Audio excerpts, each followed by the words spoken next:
So I didn't really enjoy X-Men Apocalypse in my first couple of viewings. I thought it was very... character development was not good. However, on my third viewing, I noticed there was a lot of good subtext to it.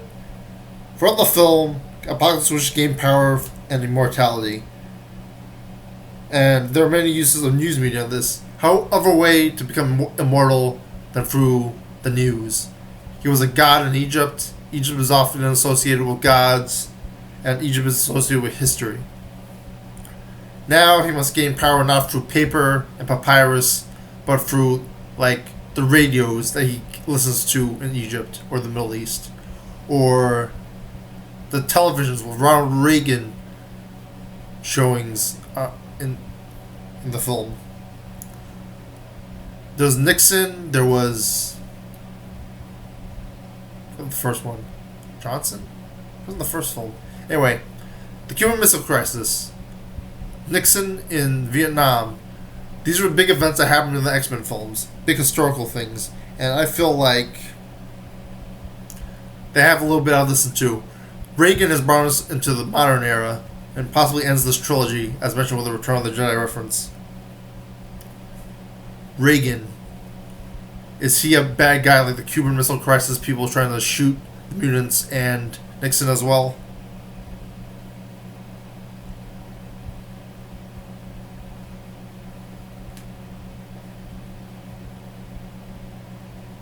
Get back to that later. There's a little bit of stuff I want to get into with the Star Wars stuff. Apocalypse does wish the ability to read minds in the film. However, he can already absorb information through TV, music, and satellites. He uses satellites to stop nukes, a major thing in Cold War, and the postmodern era too, where there's fear of nukes, with the Middle East being an origin country that people fear having nukes. Storm lives in the Middle East. Nightcrawler is German, yet he's in the movie, yet Magneto hates Germans from being a former Nazi survivor. When someone tells you not to think of elephants, you think of elephants. There's a lot of inception involved in this film with the mind control and the dream worlds with Professor Xavier.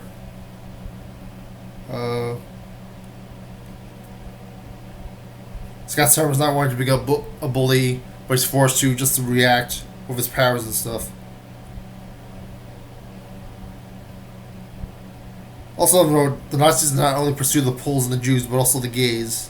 Something that still exists now. Something that is like, there's all this racism in the world, in the X-Men world, and it's not the darkest, but it's like definitely like a touchy subject matter, a Bronze Era thing in the comic books.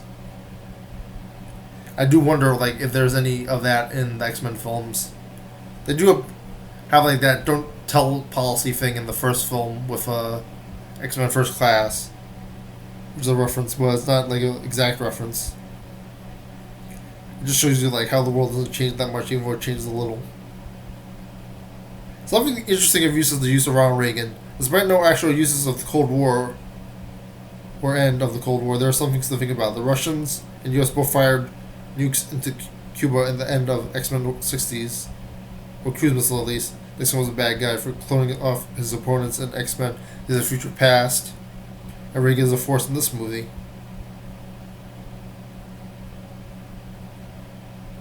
There's obviously something to think about with Magneto's trip to Auschwitz having some new meaning in the 80s, with the Czechoslovakian War, Serbs, and the fall of the Soviet Union. There's a search for psychics in the Kingdom of the Crystal Skull, which is based on real life stuff probably, involving the Russians, and the Cold War madness, fear of nuclear war, causing people to look for other ways to defeat enemies. All the mad dictators do that kind of stuff. Apocalypse never goes into television to look up about the hero Mystique, which is a major feature in the X-Men Apocalypse film. Yet there is a poster of her in the Storm's room, which no doubt he saw, another form of medium, poster art and propaganda.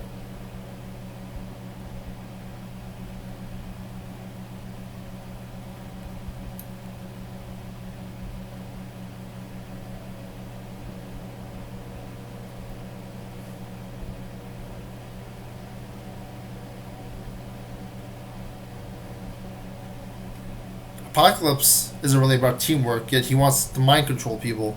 He wants to get control and get power, but not through collaboration.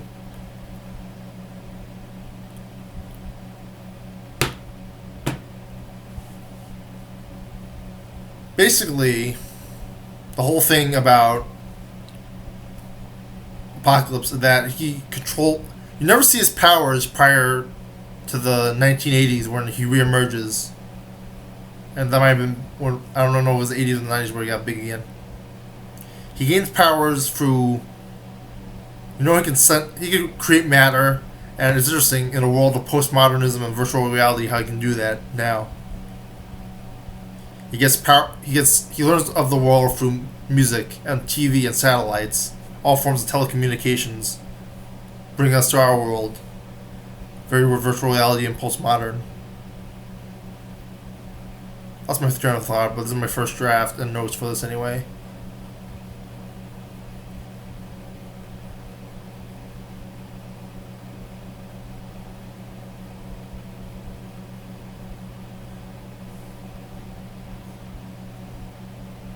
Like, the ability to mind control is doable for propaganda. You control what somebody thinks with propaganda for the use of music, making one think a certain way. The look of a poster, where you see on TV, like what Storm reads about Mystique. What you hear about Ronald Reagan and him conquering Star Wars and everything. Star Wars is a major feature in this too, as is Ronald Reagan, a big thing in the 80s. Big, important things that, as seen, overall more subtle than the last two films. Ronald Reagan, a lot of people credit for a lot of good things, but he did a lot of stuff that was probably not that good considering he was this big, powerful figure in politics, and he had to do stuff to get votes. He's an actor, like in Star Wars. Star Wars is often associated with him and the end of the Cold War. Star Wars, there's this whole Star Wars war thing or something called like that at the end of the Cold War era, which is associated with Ronald Reagan. And Star Wars is not also really associated with the end of the Cold War because of the great technology and the impressions of postmodernism and stuff, and being impressed by the franchise and big money from movies and art and conquering people through art. But also, Star Wars itself represents the change from not only the Cold War era to the Middle Eastern terrorism era, but also the era of blockbusters, the era of big money movies, big ideas, big corporations, stuff like that. I think that's very interesting about the film. They reference the X-Men 3 movie, which is a part of a corporation like Fox, which is interesting. And there's so much more you can talk about that. I just want to start right there, get you some ideas on what I thought about that, and see what you guys have to say about everything else I have to say about X-Men and Star Wars and Cold War and Reagan and telecommunications and all that stuff that was referenced in the 80s ending of this trilogy of X-Men films, and what do you think about all that. See you later.